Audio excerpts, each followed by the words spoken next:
ക്ഷേമ പെൻഷനായി 3000 രൂപ നൽകുക എന്ന UDFന്റെ തിരഞ്ഞെടുപ്പ് വാഗ്ദാനം നടപ്പാക്കാൻ കാലതാമസം വരില്ലെന്ന് മുഖ്യമന്ത്രി VD സതീശൻ. നിയമസഭയിൽ ചോദ്യോത്തരവേളയിൽ മറുപടി നൽകുകയായിരുന്നു മുഖ്യമന്ത്രി. ക്ഷേമ പെൻഷൻ അർഹരായവരിലേക്ക് എത്തുന്നതിനു വേണ്ടി മാനദണ്ഡങ്ങളിൽ മാറ്റം വരുത്തി പുതിയ സംവിധാനം സർക്കാർ ഗൌരവകരമായി പരിശോധിക്കുന്നുണ്ടെന്നും മുടങ്ങാതെ പെൻഷൻ നൽകാനാണ് UDF സർക്കാരിന്റെ ശ്രമമെന്നും ഈ മാസത്തെ ക്ഷേമ പെൻഷൻ 24-ാം തീയതി മുതൽ വിതരണം ചെയ്യുമെന്നും VD സതീശൻ പറഞ്ഞു. ക്ഷേമ പെൻഷൻ 3000 രൂപയാക്കുമെന്ന UDF വാഗ്ദാനം LDF നൽകിയ വാഗ്ദാനം പോലെ ആയിരിക്കില്ല.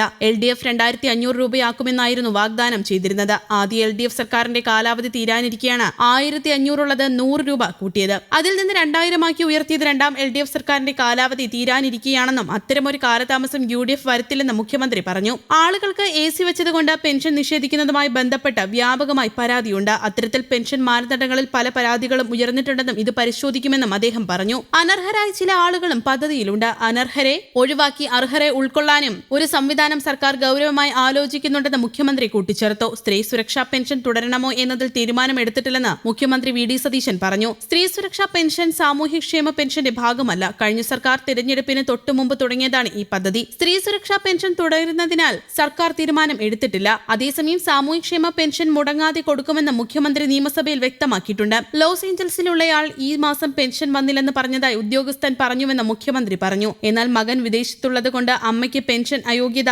പറയുന്നതിൽ അർത്ഥമുണ്ടോ എന്ന് പ്രതിപക്ഷ നേതാവ് പിണറായി വിജയൻ ചോദിച്ചു. അർഹരായവർക്ക് കിട്ടാതെ പോകരുതെന്ന് കരുതുന്നുള്ളൂ എന്ന് മുഖ്യമന്ത്രി മറുപടി നൽകി. UDF തെരഞ്ഞെടുപ്പ് വാഗ്ദാനമായ ഉമ്മൻചാണ്ടി ഇൻഷുറൻസ് പദ്ധതി നടപ്പാക്കുമെന്നും വിശദമായ ചർച്ച ബന്ധപ്പെട്ട വകുപ്പുകൾ നടത്തുന്നുണ്ടെന്ന് മുഖ്യമന്ത്രി അറിയിച്ചു. 25 ലക്ഷം രൂപ കുടുംബത്തിന് കിട്ടും വിധമാണ് പദ്ധതി ആസൂത്രണം ചെയ്യുന്നതെന്നും അദ്ദേഹം പറഞ്ഞു. ഇന്ദിരാ ഗ്യാരണ്ടി പദ്ധതിയിൽ ഉൾപ്പെട്ട പ്രിയദർശിനി സൗജന്യ യാത്ര ഒരു മാസത്തിനുള്ളിൽ സർക്കാർ നടപ്പാക്കി. ഒരു ഓർഡിനറി ബസ് പോലും ഫാസ്റ്റാക്കി മാറ്റിയിട്ടില്ല. എന്നാൽ സമൂഹ മാധ്യമങ്ങൾ വഴി വ്യാപകമായ കള്ളപ്രചാരണമാണ് നടത്തിയത്. അതിൽ നിയമസഭയിൽ പ്രതിഷേധം രേഖപ്പെടുത്തുകയാണെന്നും മുഖ്യമന്ത്രി VD സതീശൻ പറഞ്ഞു. സംസ്ഥാനത്ത് സാമൂഹ്യ സുരക്ഷാ പെൻഷൻ വിതരണവുമായി ബന്ധപ്പെട്ട നിലവിലെ നടപടികൾ ശക്തമായി തുടരുമെന്ന് മുഖ്യമന്ത്രി അറിയിച്ചു. ജനങ്ങൾക്ക് നൽകിയ വാഗ്ദാനങ്ങൾ ഈ സർക്കാർ പൂർണ്ണമായും പാലിക്കുമെന്നും ക്ഷേമ പെൻഷനുകൾ മുടങ്ങാതെ നൽകാനുള്ള കൃത്യമായ നടപടികളാണ് സർക്കാർ സ്വീകരിക്കുന്നതെന്നും അദ്ദേഹം പറഞ്ഞു. സാമൂഹ്യ സുരക്ഷാ പെൻഷൻ വിതരണത്തിൽ കഴിഞ്ഞ സർക്കാരിന്റെ കാലത്തുണ്ടായതുപോലുള്ള വീഴ്ചകളും കാലതാമസവും ഈ സർക്കാരിന്റെ ഭാഗത്ത് നിന്ന് ഉണ്ടാകില്ലെന്ന് മുഖ്യമന്ത്രി ഉറപ്പ് നൽകിയിട്ടുണ്ട്. പെൻഷൻ പദ്ധതിയിൽ കൃത്യമായ പരിശോധനകൾ നടത്തി അർഹരായ മുഴുവൻ ആളുകൾക്കും ഇത് ലഭ്യമാക്കുക എന്നതാണ് സർക്കാരിന്റെ ലക്ഷ്യം. കുറ്റമറ്റ രീതിയിലുള്ള പരിശോധനകളിലൂടെ യഥാർത്ഥ ഗുണഭോക്താക്കൾക്ക് പെൻഷൻ ഉറപ്പാക്കുമെന്നും അദ്ദേഹം അറിയിച്ചു.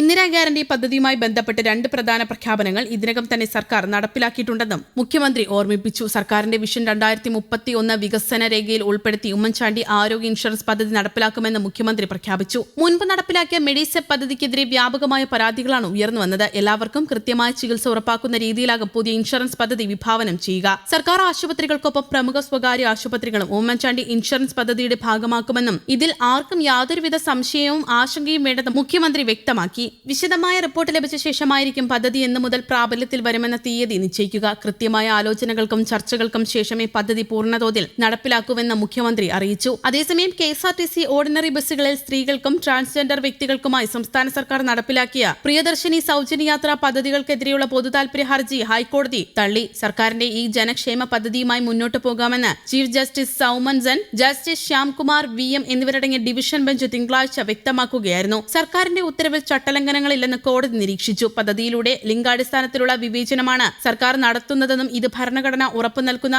തുല്യതയ്ക്കുള്ള അവകാശമായ 14-15 അനുച്ഛേദങ്ങളുടെ ലംഘനമാണെന്നും ചൂണ്ടിക്കാട്ടിയാണ് ഹർജിക്കാരൻ കോടതിയെ സമീപിച്ചിരുന്നത്. സാമ്പത്തിക നില പരിഗണിക്കാതെ എല്ലാ സ്ത്രീകൾക്കും സൗജന്യ അനുമതി നൽകുന്നത് പുരുഷന്മാരോടുള്ള വിവേചനമാണെന്നായിരുന്നു ഹർജിയിലെ പ്രധാന വാദം. എന്നാൽ സർക്കാരിന്റെ ഉത്തരവിൽ യാതൊരുവിധ നിയമവിരുദ്ധതയോ ചട്ടലംഘനങ്ങളോ കണ്ടെത്താൻ കഴിഞ്ഞിട്ടില്ലെന്ന് ഡിവിഷൻ ബെഞ്ച് വിധിന്യായത്തിൽ ചൂണ്ടിക്കാട്ടി.